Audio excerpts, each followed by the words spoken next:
Yeah, hi there. These comments are for Azadeh. This is Michael. I am the founder, owner, and the materials writer for all of your lessons at the 7-Step System to pass the TOEFL IBT. I'm downloading your Integrated Speaking Practice Test 17, and you're probably correct. Some of my integrated speaking tasks, they are a little bit more difficult, and even some of my writing, integrated writing ones, are a little bit more challenging. So what that means is your score that I give you on some of these will probably be a little bit higher than on the actual TOEFL exam. So I'm trying to prepare you, get you ready, make sure your English is good, and I'm going to listen to your practice test right now.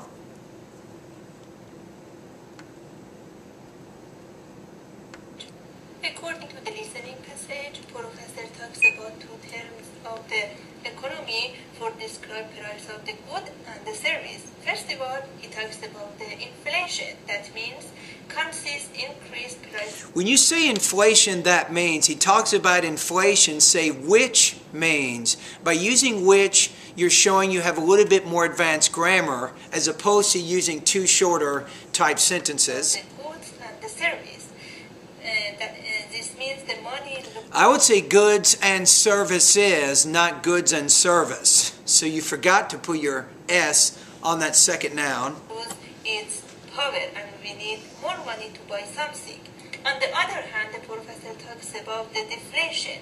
That means consist decreasing the price of the goods and the service over a time.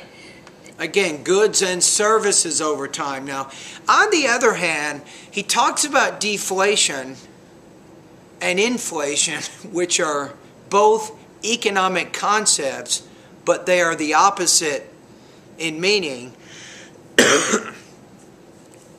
I'm not sure that on the other hand is the right word there. Maybe that's what I'm telling you right now. I'm not sure that's the right word to use to connect. He's talking about one concept. He discusses another concept. It's the concept itself, I think, which is different from the first concept. But, all right, let's keep going. This means the money increase its value and the power. You want to say money increases its value and power. When you're using the third person singular, you want to put the S on that verb, and because the verb ends in an S ending, you do need to create an additional syllable there. Moreover, professor talks about the control of the inflation. When you say professor, say the professor.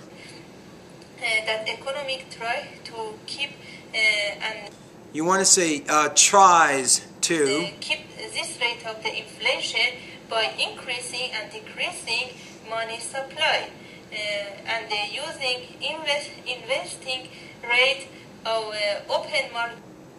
Okay, so you kind of ran out of time on the end there. You were doing a little bit too much. Remember that I have more information in my speaking task than you can discuss in 60 seconds. So what does that mean to you? I think that means that you want to summarize. When you're summarizing information from a lecture or information from a reading passage, you have to select. You have to determine which information is most important and which information is less important. Then what you do, Azadeh, is you want to discuss the most important information in those reading passages and lectures. So I think you're having a little bit of trouble summarizing the information. Now, going to the integrated speaking task here, I think that you had some problems with, I think, your grammar and your vocabulary usage. You also had some problems pronouncing some of the words in there. And be really careful on what's called syllable division and grammatical word endings. You can study this in the pronunciation part of my course. So sometimes you're not sure when you put an S on the ending of a word, you're not sure whether you need to create a new syllable or you're simply not putting the S on the end of the word at all. So you have to be very careful about that. So your score here, I'm going to give you on this one 2.16 out of 4 or 17 points out of 30 on this particular practice test. All right, thank you.